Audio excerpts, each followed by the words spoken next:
c'est du chou-fleur, bien sûr, il faut un chou-fleur. D'accord. L'idéal, c'est d'avoir pas les plus gros choux-fleurs, mais avoir des petits choux-fleurs printaniers. D'accord. Donc, à peu près la taille d'une main. De l'huile d'olive, de la fleur de sel. D'accord. Ça, c'est pour la cuisson. Et ensuite, pour la vinaigrette, on va utiliser des amandes. On va utiliser. Alors, moi, j'ai ramené d'Israël. C'est du silan, c'est la mélasse de date. Si vous n'en avez pas, vous pouvez utiliser du miel ou du sirop d'érable. Un citron. Voilà. Tout simplement. Donc, très, très, très simple. Après, il faut un peu de préparation. Donc là, j'ai commencé à faire chauffer de l'eau, une eau bouillante. Donc ça, je l'ai fait un peu à l'avance pour pas qu'on attende que l'eau bout. Et après un four qu'on va allumer l'un à 200 degrés. Hop. D'abord chaleur tournante. Bien chauffer. Je vais le mettre en bas.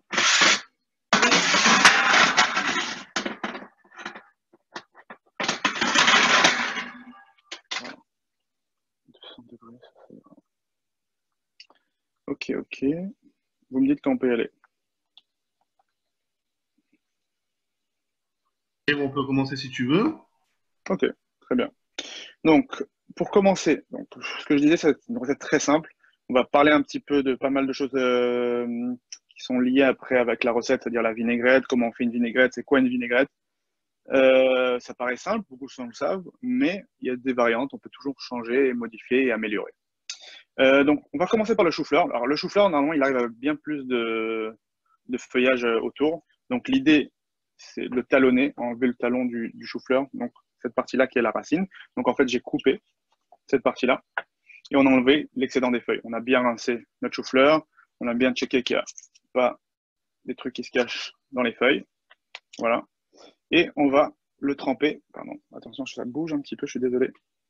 Et on va le tremper dans l'eau bouillante. D'accord? Je ne sais pas si vous allez voir. Alors, ce que j'ai fait avant, pour éviter des catastrophes, c'est que j'ai mis mon chou-fleur, j'ai rajouté de l'eau, et après j'ai retiré le chou-fleur pour savoir le niveau de l'eau qui va.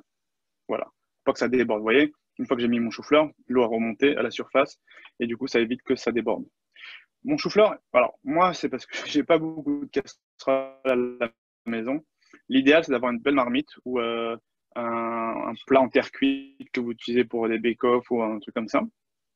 Parce qu'il il faut une bonne quantité d'eau. Ça va plus vite et c'est mieux. Moi, j'avais pas cette option-là, donc j'ai pris une casserole. Vous voyez, ça dépasse un petit peu. C'est pas très grave, on va le retourner au fur et à mesure. D'accord? On va commencer par une cuisson à l'eau bouillante, tout simplement, et un peu de sel. Donc juste de l'eau et du sel. Un peu comme des pommes de terre. Donc ça, c'est la première cuisson. Pourquoi on fait ça? Parce que au four, le chou-fleur ne pourra pas cuire euh, longtemps. C'est-à-dire, en gros, si vous allez mettre votre chou-fleur dans le four, il ne va pas être fondant. Il va juste colorer autour et il va être cru à l'intérieur. En fin de compte, ce qu'on vous cherche dans cette recette, c'est vraiment le fondant du chou-fleur, quitte à ce qu'on puisse même manger le cœur du chou-fleur, qui est le meilleur, qui est bien sucré et bien tendre. Voilà. Donc tout simplement eau bouillante au maximum. On fait attention que ça ne pousse pas partout et pas mal de sel. Donc on goûte, on peut même goûter l'eau. Il faut qu'on goûte l'eau salée un petit peu, hein. Pas l'eau de mer, mais il faut que ce soit légèrement salé pour que la cuisson, même au cœur, on assaisonne. Parce que si vous allez rajouter par-dessus du sel, donc ça va être juste à la surface et ça ne va pas pénétrer à l'intérieur. Donc ça, c'était pour le point de cuisson chou-fleur. Vous voyez, très simple, on a mis chou-fleur Alors, on t'entend pas. dans T'es un peu saccadé, il arrive pour ta en connexion. 15 et 20 minutes. J'entends. Il arrive, Euh, il arrive. oui, oui, oui. On est un peu Ouais, saccadé ouais. dans ta connexion, on t'entend pas top, top, top bien. Attends, 2 secondes, 2 secondes. Je vais changer de connexion. Alors, normalement, ça devrait être mieux là. Je suis en 4G. Voilà. Alors, il y a déjà C'est une mieux petite, là? ouais, il y a déjà une petite question. Combien de temps la cuisson, on te demande? Alors, environ 15-20 minutes. D'accord? Ça dépend de la taille du chou-fleur. C'est pour ça que je conseille de checker. Comment on check? On va prendre comme on check une pomme de terre, on va prendre un couteau, on va le faire pénétrer à l'intérieur et on va voir si c'est cuit ou pas. Si on voit qu'il y a une résistance, c'est que c'est pas cuit. Si ça rentre tout facilement, c'est que c'est cuit.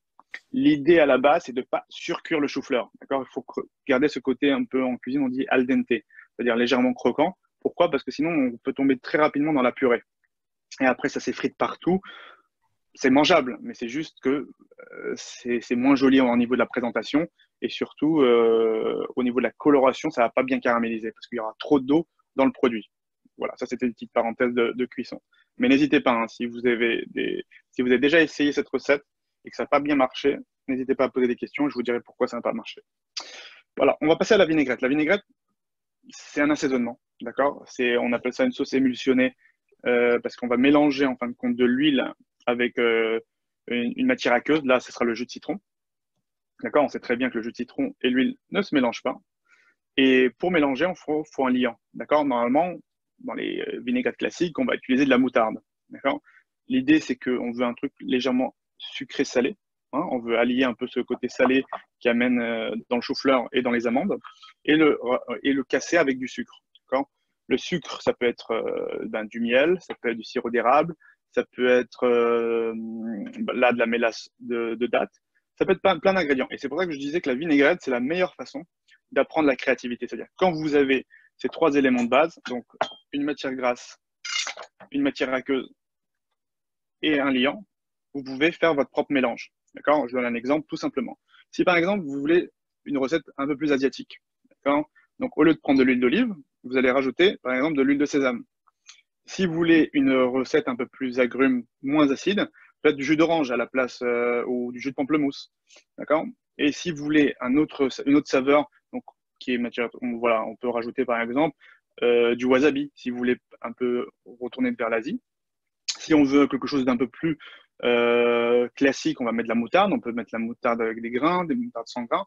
Donc voilà, il y a toutes ces sauces-là différentes. Et c'est là où on comprend en fait la façon de créer. Et c'est comme ça que les chefs, quand ils font des recettes, ils ont une bonne base qu'ils ont appris soit au restaurant, soit à l'école. Et ils vont juste prendre des produits similaires qui ont la même propriété et ils vont faire ce petit mélange. Et c'est pour ça que la créativité, on se dit, mais comment il a créé cette recette? Bah, en fait, c'est tout simplement, il a pris sa base et avec cette base, il a modifié certains ingrédients, mais qui restent de la même famille. D'accord? Je donne un exemple. Si on veut rajouter une autre huile, d'accord, on ne va pas mettre forcément de matière grasse euh, qui est plus solide. Il faut vraiment prendre cette matière grasse comme une matière grasse liquide. D'accord? Donc, on ne va pas mettre de beurre, par exemple. On ne va pas mettre de la margarine. On va utiliser plus des produits liquides. Donc, tout ce qui est huile de coco, huile d'olive, huile de sésame, huile de cacahuète, huile d'amande. Toutes ces choses-là, ça existe. Vous pouvez les acheter dans des magasins bio. Et vraiment, vous y en parcimonie. Et c'est très bien et ça va donner un petit truc différent. Et c'est super maintenant pour les recettes en fin de compte d'été, parce qu'on va faire plein de salades, on va faire plein de crudités. Il y a les asperges en ce moment, d'accord? On connaît très bien les recettes d'asperges avec une petite vinaigrette aux agrumes. Donc c'est le même principe, d'accord? Donc si vous avez compris ça, vous pouvez faire ce que vous voulez. Alors la recette, elle est simple. On va prendre pour un tiers de matière grasse, d'accord? 2 tiers d'eau. Donc là, on va mettre un jus de citron.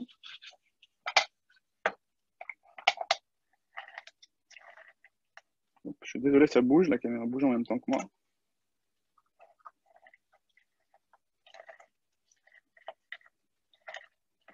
Voilà.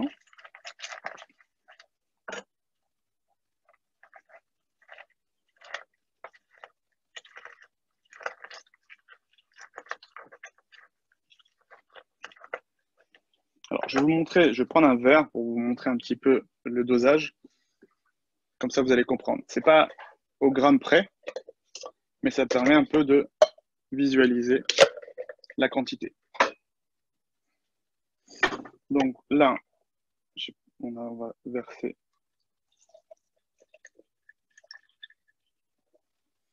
Donc voilà, là, on a l'équivalent par rapport au verre mesureur de 25 grammes en matière liquide, boum, en 1/40e de litre. D'accord, l'équivalent de 20 grammes de jus de citron. Dessus, on va rajouter donc 2 tiers, 1 tiers, 1 tiers d'huile d'olive.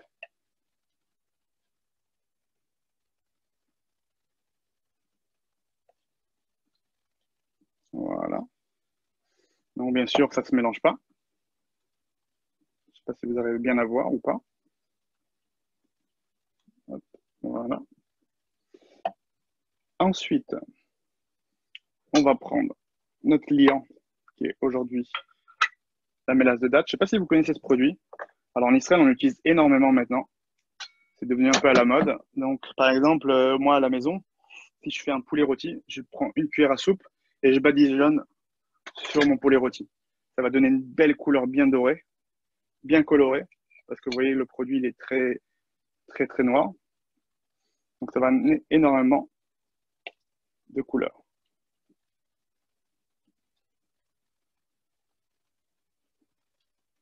Voilà. Alors, soit j'ai un petit mixeur à la main, soit je prends un fouet. Donc nous, on va prendre le fouet.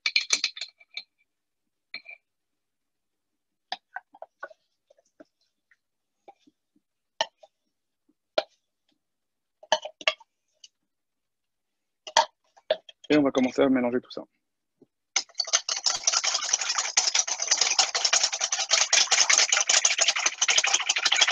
On va incorporer de l'air.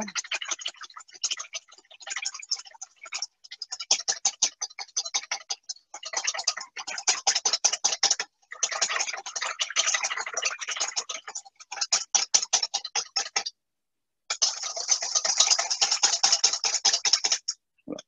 Et ensuite, on va prendre nos amandes et on va les concasser dedans. L'idée, c'est qu'elles absorbent ensuite un peu de liquide et qu'elles diffusent petit à petit leur arôme à l'intérieur. Plus vous faites votre vinaigrette, attendez, hop, je vais essayer de bouger encore un peu. Plus vous faites votre vinaigrette à l'avance, meilleure elle aura de goût parce que en fait, les ingrédients vont vraiment diffuser leurs arômes. Donc n'hésitez pas à faire une quantité si vous aimez cette vinaigrette, la mettre dans un bocal et ensuite la garder au frigo sans problème pendant facilement 1-2 semaines. Ce n'est pas des choses qui deviennent très rapides, enfin, qui périssent rapidement. Donc vous pouvez en faire une quantité et vous le gardez au frais.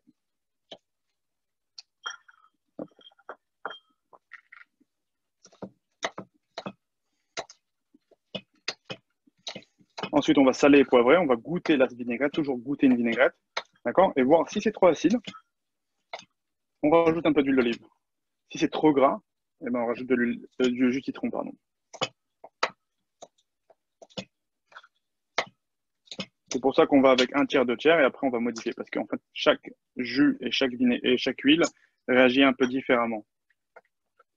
Donc là, on a l'équivalent en quantité d'à peu près 30 grammes d'huile d'olive et 60 grammes de jus de citron.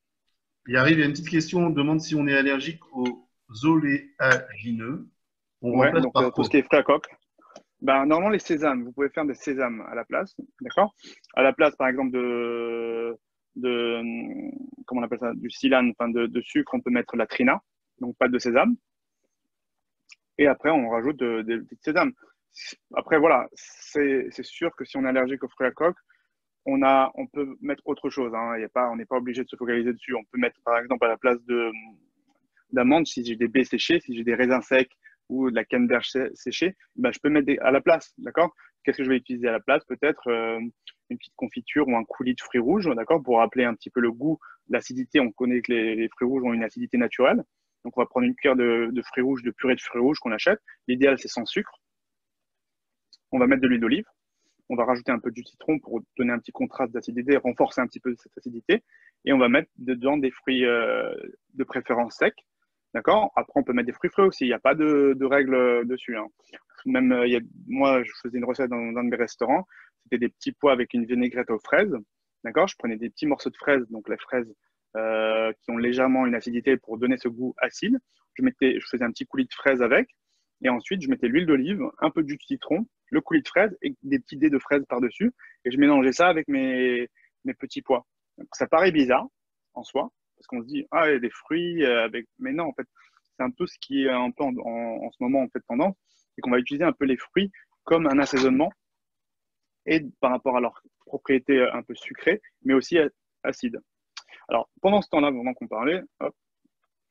Alors, je parle beaucoup aujourd'hui parce que, la recette est simple, et 2, parce que c'est très intéressant, parce que les vinaigrettes, c'est quelque chose qui est vraiment, qui peuvent faire un plat et qui peut vraiment prendre un produit très simple comme le chou-fleur et vraiment le booster. Donc là, on a pris un temps de cuisson qui est à peu près, je pense, 5 minutes. On va retourner notre chou-fleur. Alors, je le retourne pour une seule raison, c'est que ma casserole est trop petite. Si ma casserole était un peu plus grande, je ne l'aurais pas retourné. Ça ne sert à rien de le retourner. Ça évite aussi de s'en mettre un peu partout. Alors là, on voit qu'il commence à cuire. On voit que les feuilles commencent à devenir translucides. On va commencer à voir avec un petit couteau. Hop. On va voir si. Alors là, on sent qu'il y a une résistance encore. Le cœur commence à cuire, donc ça va. Mais globalement, l'intérieur n'est pas encore cuit. Donc on attend. Je pense qu'on a encore au moins pour 10 minutes. Hop, hop, hop. Donc comme je dis, on va saler. Donc moi, je sale beaucoup avec du sel de fleur de sel, plutôt que du sel fin. Pareil, ça diffuse plus lentement le sel. Et ça donne aussi un côté croquant. Donc une petite pincée de sel. Je vais remettre un peu de poivre. Hop. Yariv, on a une question. Comment est-ce qu'on peut faire pour vérifier la présence d'insectes dans le chou-fleur si on le cuit entier? Alors, c'est une très bonne question. La plupart des insectes, on va dire, qui se retrouvent dans… Alors moi, déjà, les choux-fleurs que j'utilise, c'est des choux-fleurs qui viennent de serre, d'accord, un peu gouche-catif, d'accord. Il y a beaucoup maintenant de produits qui sont faits en France sous serre, donc ça évite d'avoir ce problème avec les insectes. Donc c'est vrai qu'après, la pleine terre, les produits bio et tout ça, c'est super. C'est juste qu'il y a un problème avec les insectes. Et là, je suis qu'il faut faire attention dans le sens où on check déjà les feuilles. C'est pour ça que j'ai dit au départ, on enlève le talon. On regarde bien aux parties de ces feuilles qu'il n'y a pas d'insectes, donc tout ce qui est limaces, tout ce qui est insectes. Et après, on trempe notre chou-fleur préalablement une nuit dans le vinaigre avec un peu d'eau. D'accord? Normalement, ça tue les insectes et en même temps, ça les fait ressortir. D'accord? Un peu comme une salade. Hein. Quand vous prenez une romaine ou une autre salade, c'est un peu le même principe. Mais privilégié pour ce type de recette quand vous le cuisez entier, pas de pleine terre. Hein. Ça reste bien, ça reste bon, il n'y a pas de problème avec ça. C'est juste que avec le problème des insectes dans les magasins, enfin dans les produits bio, parce qu'il n'y a pas de pesticides, il y a beaucoup moins de trucs et il n'y a pas vraiment de surveillance. Donc, c'est un peu ça, en fait, la seule contrainte. Alors, il y a une autre question qui arrive. On demande si tremper le chou-fleur toute une nuit ça ne va pas le ramollir. Hein. Non, non, pas du tout. Pas du tout. C'est un produit qui est très dense. C'est un légume qui est lié à la racine, en fin de compte, et du coup, qui est très costaud. Donc, ça ne va pas du tout le ramollir. Je ne sais pas si vous connaissez un peu, si vous avez goûté dans les falafels en Israël. Ils font des stands, ils font des choux-fleurs au vinaigre. Vous voyez, même ça, c'est des pickles. En fait, vous allez garder ce côté vraiment croquant du chou-fleur. Et c'est même une autre façon de, par exemple, si vous voulez cuisiner un chou-fleur, vous les faites en pickles. Vous allez chauffer du vinaigre que vous allez verser avec un… Bon, c'est pas que du vinaigre, c'est du vinaigre, de l'eau et un peu de sucre que vous allez chauffer et que vous allez verser sur vos petits sommités de chou-fleur. On ne peut pas le verser sur un chou-fleur entier. On va couper les fleurs de chou-fleur et on va mélanger tout ça avec du vinaigre. Et du coup, ça fait des pickles et ça ramollit pas du tout. En fait, c'est pas comme la salade. Enfin, ça fonctionne pas exactement comme de la laitue ou comme de la salade où là, ça cuit la salade. Là, ça va vraiment faire un effet plus d'enlever, de tuer les bestioles s'il y en a. Donc là, on commence petit à petit à cuire. Alors, je ne le laisse pas trop longtemps sur ce côté-là parce que ça a tendance à surcuire les têtes de chou-fleur. D'accord? Donc, je le laisse un petit peu pour laisser cuire, mais surtout, je le remets à sa base. Encore une fois, je le fais juste parce que ma casserole est trop petite et que… Alors, faites attention. Moi, j'ai plus de sensibilité dans mes doigts, mais c'est très chaud. D'accord? Donc, je l'ai laissé quelques minutes juste pour que ça chauffe et que ça cuise. Mais ce qu'on veut, c'est que ça cuise vraiment à cœur. Et pour que ça cuise à cœur, c'est mieux dans ce sens-là. D'accord? Je ne sais pas si vous arrivez à voir tout ça. OK? Pendant ce temps-là, donc, on va goûter la vinaigrette.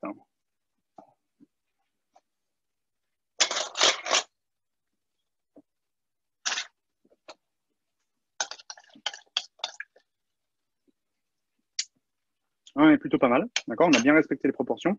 On a bien cette acidité. On a ce côté sucré qu'on retrouve. Après, tout dépend de ce que vous aimez. Si vous aimez un peu plus de sucre, n'hésitez pas à rajouter un peu plus de miel ou de mélasse de date. Si vous aimez plus d'acidité, rajoutez un peu plus de citron. D'accord?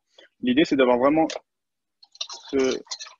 cette liaison, c'est-à-dire que vous avez un produit qui, en fait, vous ne voyez pas la matière grasse qui flotte par-dessus. D'accord? Vous voyez juste, en fait, une sorte d'homogénéité qui se fait grâce à notre liant, qui est aujourd'hui la mélasse de date. Ensuite, Il y a quelqu'un qui est venu un petit peu en retard, je crois, ouais, pas de problème.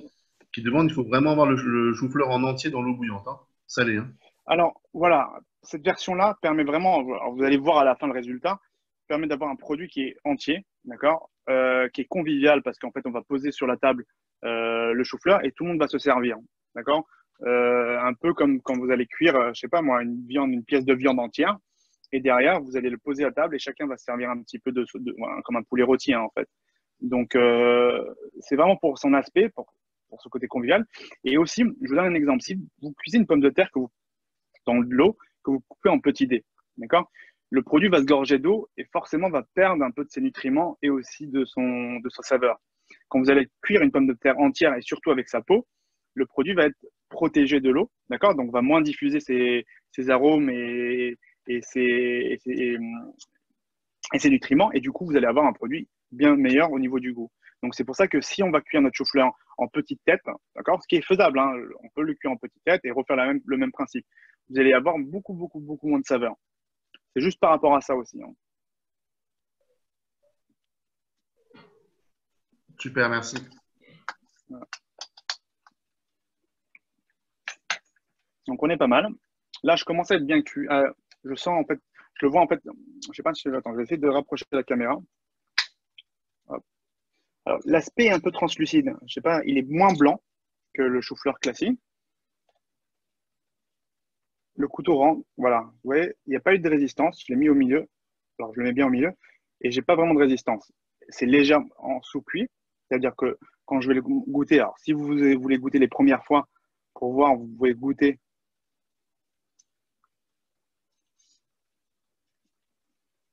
Hop, j'arrive pas. Bon, je vais voir. On peut toujours goûter le chou-fleur, d'accord? Vous voyez, après, même à la cuisson, une fois que ce sera cuit, à la cuillère, ça peut se manger facilement à la cuillère. Hop. Donc déjà, je ne sais pas si vous allez voir, si on arrive bien à voir, il est assez translucide, mais il garde son côté croquant. C'est-à-dire quand je le mâche, et c'est ce que je recherche. Donc on va laisser peut-être encore 2 minutes et on check que le four est bien chaud, donc 200 degrés. D'accord, tac. Alors là, on est à 195, 200 degrés. Il faut que ce soit bien chaud. Pourquoi? Pour qu'on ait une coloration, d'accord, rapide. Parce que déjà, notre chou-fleur est cuit. On ne veut pas qu'il surcuise après dans le four. On veut juste le four pour la coloration. Donc là, 2 minutes, hop. Attendez, je vais juste remettre la caméra.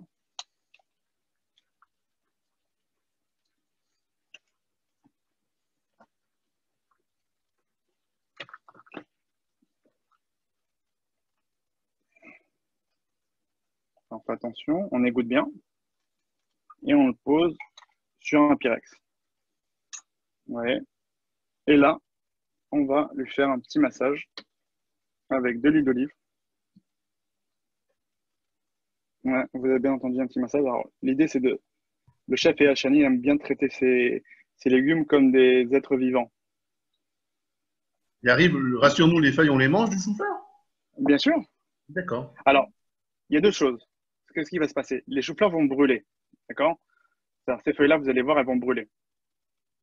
Elles vont brûler en premier, elles vont protéger votre produit. D'accord? C'est un peu comme quand vous allez faire une pomme de terre au four. Pareil, je reprends l'exemple de la pomme de terre parce que le pomme de terre, c'est le légume de base qui est très simple. Qu'est-ce qui va se passer? Ça va brûler. Ça va donner un arôme fumé à votre produit. D'accord? Vous n'êtes pas obligé de le manger, hein, mais ça reste quelque chose d'un nutriment qui est totalement mangé. Quand vous mangez le chou-fleur, c'est de la famille du chou. Donc, quand vous mangez des feuilles de chou, d'accord, c'est la même chose. Hein. On va mettre du poivre.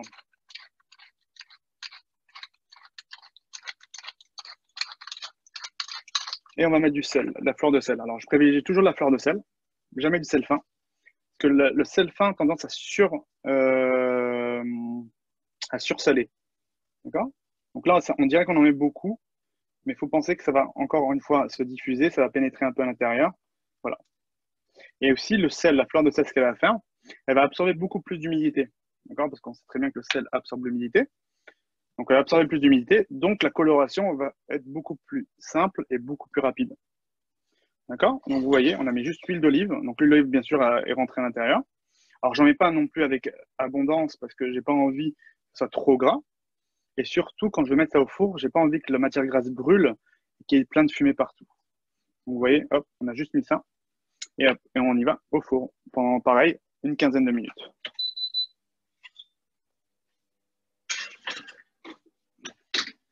Si on voit que c'est pas assez coloré, on peut toujours le mettre en mode grill pour vraiment donner une belle coloration à la fin.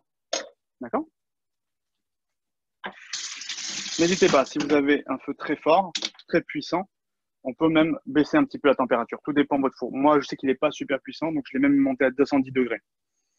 Est-ce que vous avez des questions pour l'instant sur les vinaigrettes, sur le chou-fleur en général? Ça peut être, alors voilà, ce que je disais, si on a compris ce principe, on peut le faire avec tous les légumes.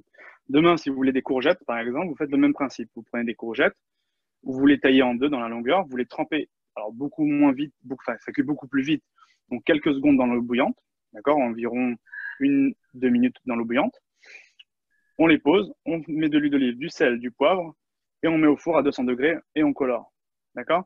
On peut le faire aussi avec de la patate douce. Alors, la patate douce, la seule différence, je ne la mettrai pas dans l'eau bouillante, d'accord? On peut la mettre directement au four entière, ça, il n'y a pas de problème. Quoi d'autre comme légumes que j'y pense? Les asperges. En ce moment, on est en pleine saison des asperges. Chez vous, il y a beaucoup d'asperges blanches. Même principe, eau bouillante. Pareil, on ne les surcuit pas. D'accord? On essaie de laisser un peu ce côté croquant parce qu'on va faire une deuxième cuisson au four.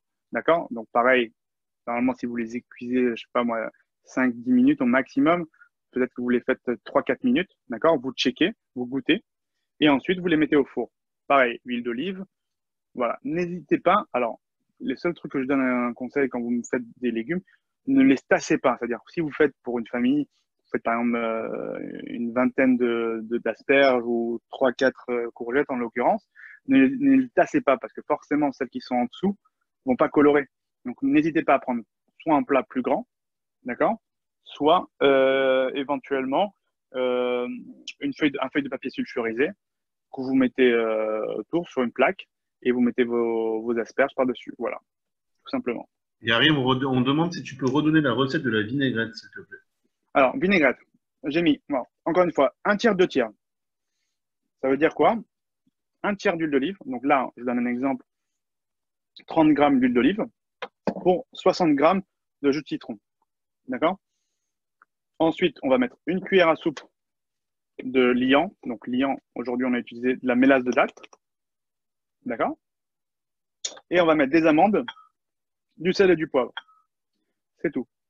On peut rajouter d'autres épices. D'accord? On peut rajouter des graines de fenouil. On peut rajouter du piment. On peut rajouter du cumin. Éventuellement, enfin, ce que je préfère, c'est en graines parce que ça donne un peu de texture aussi. D'accord? Du croquant. Et surtout, la saveur diffuse plus lentement. Ce qu'on veut, c'est une diffusion lente des produits et pas une diffusion rapide. Si vous utilisez des épices en poudre, moulues, ça va aller beaucoup plus rapidement et parfois, ça va donner même une amertume. D'accord? Donc, comme je disais, on peut remplacer, si on n'aime pas les amandes ou qu'on est allergique aux amandes, on peut mettre des fruits secs. D'accord? Alors, il y aura les abricots secs, on peut utiliser cet automne des figues sèches ou des figues fraîches. On peut utiliser des canneberges. On peut utiliser des raisins secs, je l'avais dit, je ne sais pas si je l'avais dit. Et on peut utiliser après d'autres fruits à coque. Hein. On peut utiliser des noisettes, des amandes, des cacahuètes, etc. Donc, si par exemple, je donne un exemple d'une autre recette, si vous voulez par exemple une recette un peu plus asiatique, d'accord? On va utiliser donc à la place de l'huile de sésame. À la place du jus de citron, on peut mettre de la sauce soja. À la place de la mélasse de date, on peut mettre du wasabi. Et on peut mettre des graines de sésame à la place des amandes. Donc là, vous avez une vinaigrette asiatique. Vous allez le mélanger ça avec soit des nouilles, soit avec des légumes un peu comme du chou, des carottes, même des concombres. Et vous allez rajouter un peu de feuillage à l'intérieur. Ça peut être de la coriandre fraîche, un peu de persil, etc. Voilà. N'hésitez pas. Ça, c'est la base. La vinaigrette, c'est vraiment l'assaisonnement le plus simple et le plus classique qu'on connaît dans la cuisine française. N'hésitez pas, après, à utiliser votre imagination comme bon vous semble. Alors, pour l'instant, on va checker si ça colore. Parce que ça devrait commencer à colorer. Attends, je suis désolé. Voilà. Alors, ça commence tout gentiment, pardon. Ouais. Alors, le four est très chaud. J'avais modifié.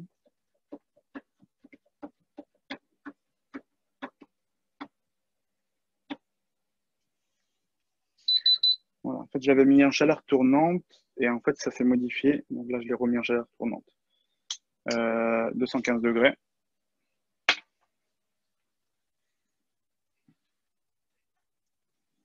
Hop. Attendez, je vais juste changer. Donc, n'hésitez pas si vous avez des questions. Vous voyez, c'est une recette très simple qui ne demande pas beaucoup entre guillemets, de travail parce qu'on n'est pas obligé de rester devant tout le temps. Si vous avez un timer, vous mettez un timer et derrière, on attend tranquillement que ça cuise. Voilà, il y a le petit futur cuisinier qui est là, qui écoute sagement. Coucou, tu dis bonjour? Ouais, voilà, il a tout écouté sagement. J'ai déjà les couteaux en main, c'est bon. Ouais. J'arrive, Euh, tu peux nous dire un petit peu ce qu'on va préparer jeudi? Les gens, ils me demandent de… alors, jeudi, j'ai une demande spéciale. Je dirais pas le nom, mais on va faire du shawarma. Alors, on va faire un shawarma de parguite. D'accord? La parguite, c'est le haut de cuisse de poulet. Donc, n'hésitez pas, si vous avez des cuisses de poulet, je pourrais vous montrer comment les désosser. D'accord? On va vous montrer comment le désosser. Sinon, vous demandez à votre boucher de la parguite ou de l'eau de cuisse de poulet. Voilà, n'hésitez pas. Et on va faire ça façon shawarma. Donc, c'est un mélange d'épices. Le shawarma, à la base, c'est la broche. D'accord? Nous, on ne va pas acheter une broche pour ça, mais on va cuire et vous allez comprendre comment on va cuire ça en shawarma. Voilà, tout simplement, c'est un mélange d'épices, c'est un peu de cuisson, c'est une technique de cuisson un peu spécifique. Et voilà, donc venez jeudi 11h. Ouais, ça, jeudi 11h. Super. Ok. Ensuite, on va préparer un plat pour sortir le chou-fleur et le présenter un peu plus joliment. Il arrive, il y a une question qui n'a rien à voir avec la recette. Comment fait-on le genre de gelée sur une tarte aux fruits? Du gelé sur une. Tarte aux fruits. Alors, la gelée sur un tas de fruits, classiquement, on appelle ça de l'abricotage. L'abricotage, c'est quoi? C'est en fait, à la base, on prenait une confiture d'abricot, c'est pour ça que ça s'appelle l'abricoter, une tarte, et ensuite, on mettait sur nos tartes pour, en gros, qu'elles ne s'oxydent pas, d'accord? Que l'air n'est pas en contact direct avec les fruits et qu'on ait une couleur pas très belle de la tarte, d'accord? Donc, le plus simple, vous achetez une confiture d'abricot. Vraiment, c'est ce qui est le plus simple, c'est ce que moi, je fais à la maison. Vous achetez une confiture à grande surface d'abricot et c'est tout. C'est tout simple. Vous pouvez légèrement, si elle est trop compacte, la travailler avec un petit peu d'eau, d'accord? Déjà la diluer avec un petit peu d'eau, mais très léger, parce que vraiment, il faut garder ce côté un peu gélatineux, gélifié de la confiture, d'accord? Maintenant, si vous êtes très motivé et que vous avez très envie de faire votre propre confiture, normalement, vous utilisez des fruits, d'accord, qui ont des noyaux. Donc, tout ce qui est abricot, bien sûr, mais aussi des pommes, parce qu'en fait, il faut de la pectine. D'accord, la pectine se trouve dans les pépins des fruits. Donc, pour rester un peu technique, l'idée, c'est de surcuire votre fruit, d'accord, à peu près 110 degrés, la confiture, d'accord, si vous avez un thermomètre, et cuire pendant 4 à 5 minutes, le temps que ça confise bien. Une fois que ça va confire, vous laissez refroidir toute une nuit et vous allez voir que naturellement, il y aura la gelée qui va se créer par-dessus, d'accord, avec les pépins de fruits qui se trouvent. Après, on peut acheter en grande surface ou certains magasins bio de la pectine pour faire de la confiture, d'accord. Donc, vous n'êtes pas obligé de garder les noyaux et les graines, et les pépins de pommes. Voilà, tout simplement. Mais honnêtement, je le dis avec sincérité, ce qui est le plus simple, c'est de prendre la confiture au supermarché d'abricots. Voilà. Ça marche avec d'autres confitures aussi d'ailleurs. Mais c'est juste que ça donne de la couleur. Top, merci. Voilà. Si vous avez d'autres questions, n'hésitez pas, hein, parce qu'on a le temps. On a encore 10 minutes, 10 bonnes minutes, tant que ça colore bien. Voilà. Alors, les feuilles commencent à colorer. Attends, je vais essayer de changer la caméra. Je ne sais pas si on voit bien, parce que c'est un peu contre-jour. Je vais ouvrir parce que. Voilà. Donc, c'est pas mal de vapeur. Les feuilles commencent à colorer en premier, donc c'est génial. Là, il y a une odeur un peu caramélisée des feuilles, donc c'est super bon. C'est ce qu'on cherche. C'est pour ça qu'en fait, cuire un produit en entier, on a beaucoup plus d'arômes, beaucoup plus de trucs, beaucoup plus de parfums. Et surtout que ça protège le cœur du produit. Donc, en fait, on aura différentes textures et différentes saveurs. Vous allez avoir le côté caramélisé de l'extérieur, le côté fondant de l'intérieur, et au cœur, il y aura même ce côté croquant parce que c'est en fait c'est différents niveaux euh, du produit. Donc c'est ce qu'on recherche. Si on avait taillé en fin de compte en sommité, en petit chou-fleur, ben, on n'aurait pas tous ces enfin, tous ces niveaux-là. Moi, je vous dis par exemple ce que j'ai fait pour Shabbat. J'avais fait du chou-fleur frit. D'accord. En Israël, on prend une friteuse, enfin, ou de l'huile de tournesol, et je prends les petits les petits sommités de chou-fleur et je les fais frire dans de l'huile chaude à 180 degrés environ, mes choux-fleurs. Et après, je mets un peu d'épices par-dessus, et c'est exceptionnel. Donc, je préfère cette technique-là, par exemple, si vous voulez vraiment tailler vos choux-fleurs, plutôt que les cuire entiers, enfin, les cuire au four. Sinon, ça va faire vraiment un petit gratin de chou-fleur et ça perd un peu de son intérêt. Une autre question, Yariv, comment assaisonner Ouais. le chou blanc ou le chou violet que l'on met dans les falafels? Ah, très bonne question.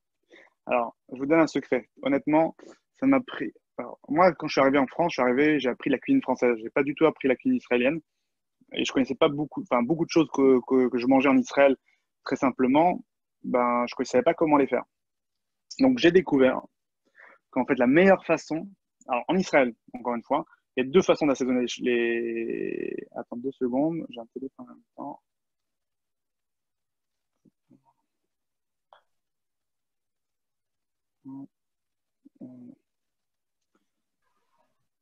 Alors, il y a deux façons. Il y a la façon un peu choucroute, d'accord? Il y a beaucoup de falafel où en fait on mange une sorte de choucroute derrière. Et en fait, c'est un assaisonnement juste au sel. Donc à peu près, je crois que c'est 1 ou 2% du poids du chou avec du sel. D'accord? Donc globalement, si vous avez 100 grammes de chou, rouge ou blanc, peu importe, vous mettez 1 gramme de sel. Du sel marin, pas sel fin. D'accord? Un peu du gros sel, hein, l'équivalent du gros sel. Donc là, c'est la version un peu, euh, un peu choucroute. Après, il y a la version, moi, que j'aime beaucoup et que je fais au restaurant, c'est avec du vinaigre blanc, tout simplement. Ça juste avec un peu de vinaigre blanc et un petit peu de sucre pour donner un contraste au vinaigre, d'accord? Donc, en gros, je vais prendre 1 à 2 cuillères de vinaigre blanc et je vais mettre un peu de sucre dessus, d'accord? Pour casser un peu l'amertume et l'acidité du vinaigre, d'accord? Donc tout simplement, juste un petit peu de vinaigre, un peu de sucre et même légèrement un peu de sel. Et comme ça, vous allez voir avec le temps, ça va cuire et ils vont devenir un peu pareil comme une sorte de choucroute. Et ensuite, ça peut se mettre avec des falafels sans problème. Ou même, vous pouvez garder cru, hein. Il y en a qui le font cru. Voilà. Bien, merci. Essayez de meubler un petit peu parce que ça cuit un peu longtemps.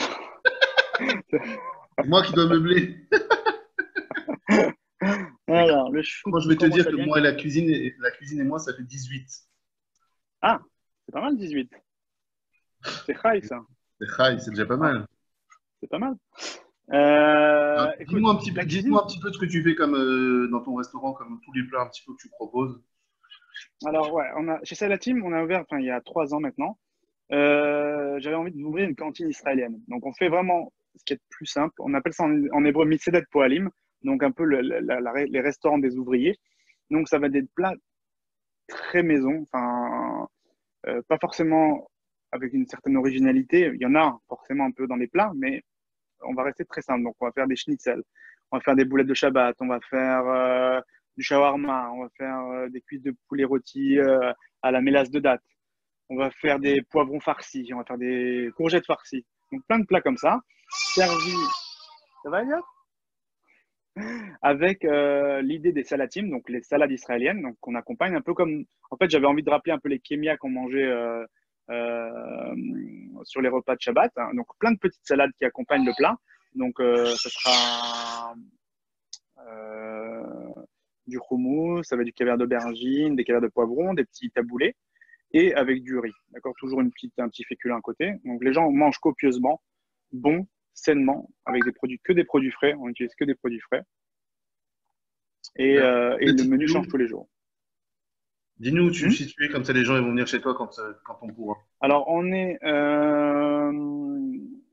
rue des Jeuneurs, dans le Sentier, dans le deuxième arrondissement, pas loin de métro Sentier et pas loin de l'Opéra et des grands boulevards pour ceux qui connaissent un petit peu Paris.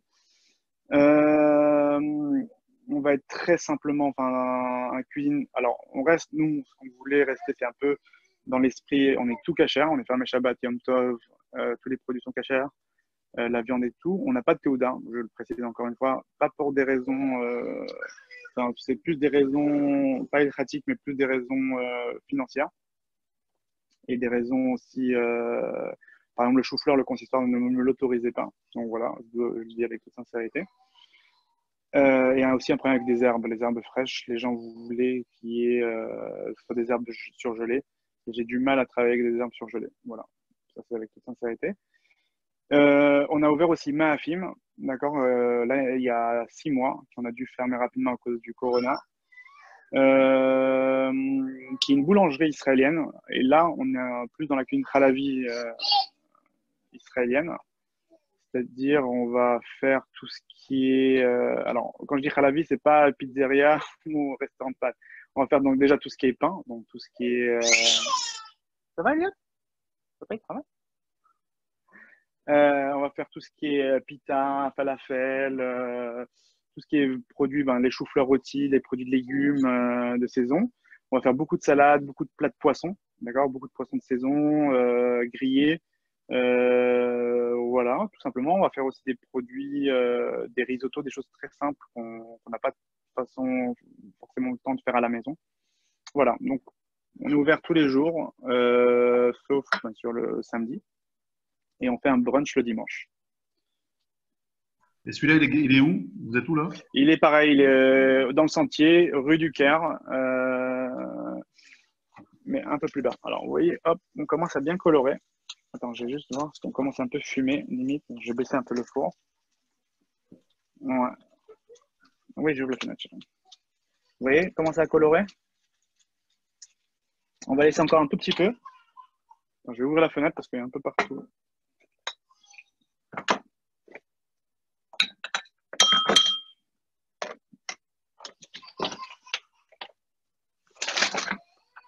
Hop, voilà. N'hésitez pas si vous avez d'autres questions. On va quasiment finir la recette là, dans 5 minutes. Alors, il arrive, on me demande si c'est un accompagnement en fait. Est-ce qu'on l'accompagne, c'est pour accompagner une Alors, viande ça peut être un aussi? très bel accompagnement pour une viande, ça peut être aussi pour un poisson, mais ça peut se manger tout seul, hein, il n'y a pas de problème. Normalement, on fait ça avec notre plat de viande de Shabbat. Je le mets sur la table et chacun se sert. Et voilà. Ça peut être aussi un petit snack le temps, je sais pas si vous faites un barbecue ce week-end prochain, vous faites patienter et les gens mangent un peu de chou-fleur. Donc c'est pas gras, c'est même healthy. Et derrière, vous avez le temps de griller vos viandes tranquillement. Voilà. Hop. Voilà. Je vais juste le sortir pour vous montrer. Voilà. On peut. Hop. Voilà. Vous voyez, commence à bien colorer. Alors, on peut plus pousser la cuisson, d'accord? Là, ça commence un peu à dorer. On peut aller un peu plus loin si on aime un peu plus le côté caramélisé. Vous voyez les feuilles, comment elles ont brûlé? Alors là, elles sont même croustillantes. Voilà. Et par-dessus, donc, on va mettre ça tout simplement. Attends, je vais juste. Il arrive, est-ce qu'on rajoute de l'huile au fur et à mesure pour que ça colore plus ou c'est pas la Non, peine? surtout pas. Pas besoin. Une fois qu'on a mis l'huile, c'est la partie du dessus qui va, avec le sel, qui va mettre. Pas besoin de mettre d'huile. Voilà. Vous voyez, même il n'y a quasiment plus d'huile. Enfin, voilà. C'est vraiment un filet d'huile d'olive un peu généreux, on va dire, plus qu'un filet, mais pas trop, parce que sinon ça va être trop gras et vous allez perdre ce côté un peu frais du chou-fleur. Combien de temps au Alors, four hop. il arrive en tout? On me demande. Pardon, pardon. Combien de temps au four à peu près? Pareil, 15 minutes. D'accord. Et alors, il y a quelqu'un qui me demande est-ce qu'il y a un replay de la recette parce qu'elle a raté le début? Oui. Vous retrouvez tous les cours de à table sur le YouTube du Consistoire. Donc, dès demain, le cours de Yariv d'aujourd'hui sera en ligne, tout comme le cours de jeudi qui est jeudi passé, il est déjà en ligne. Donc, tous les cours sont en replay disponibles sur le YouTube du consistoire. Tac. Alors, on a mis ça. Alors, normalement, en Israël, ils le mangent avec de la trina. D'accord? Donc, ça, c'est pour le côté du chou-fleur. Ensuite, on va mettre la vinaigrette par-dessus. Pareil, donc c'est pour ça que j'ai pas mis trop d'huile, parce qu'on a de l'huile aussi dans le vinaigrette. Donc l'idée, c'est pas d'avoir quelque chose de trop huileux. Hein. Voilà. Donc on n'hésite pas de verser bientôt par-dessus. Ça va bien aromatiser tout ça. Voilà. Et si vous avez alors des herbes fraîches, d'accord, de l'amande, de la ciboulette ou de la coriandre, ou même du persil, n'hésitez pas. Et arrive, on me demande si le plat il se mange chaud, tiède ou froid. Les trois. Comme on veut. Pas, comme on veut.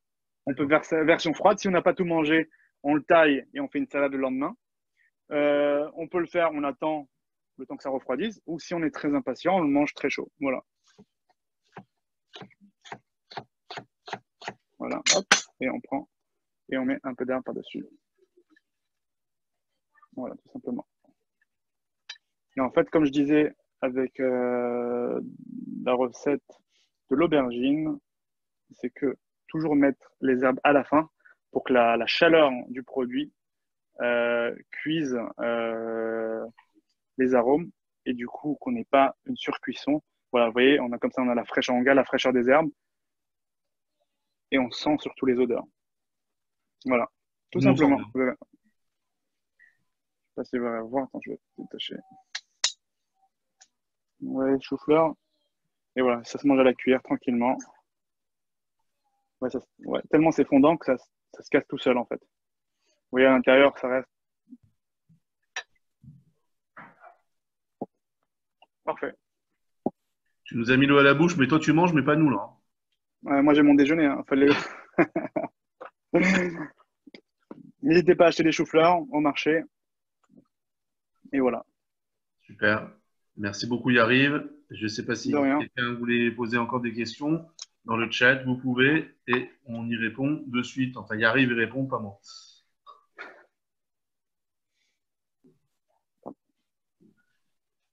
Écoute, c'est bon, Yariv. Top. C'est bon? Tout le monde est OK? OK. Alors, Ben, c'est bon, on a fait un repas aujourd'hui avec pas beaucoup d'ingrédients, mais c'est pas si facile que ça à faire. Donc, c'est une belle leçon. Bravo. ben, j'espère que ça vous a plu. Et voilà, n'hésitez pas. On se retrouve jeudi pour faire du shawarma. Donc Alors, il y a n'hésitez quelqu'un pas à qui l'a fait en venir. même temps. Il y a Lydia qui nous dit qu'elle a fait le chou-fleur en même temps, donc elle va aussi le manger à midi. Ah, coucou. Super, Lydia. Bien joué. Razak. Et donc, tout le monde te dit que ça a l'air vraiment appétissant, c'était très sympa. Voilà. Bon, je suis ravi à chaque fois de faire cette petite vidéo. Ça me fait vraiment plaisir. Razak, merci beaucoup, Yariv. On te souhaite un bon début de semaine et on se retrouve jeudi donc pour un shawarma de cuisse de poulet désossé, c'est ça?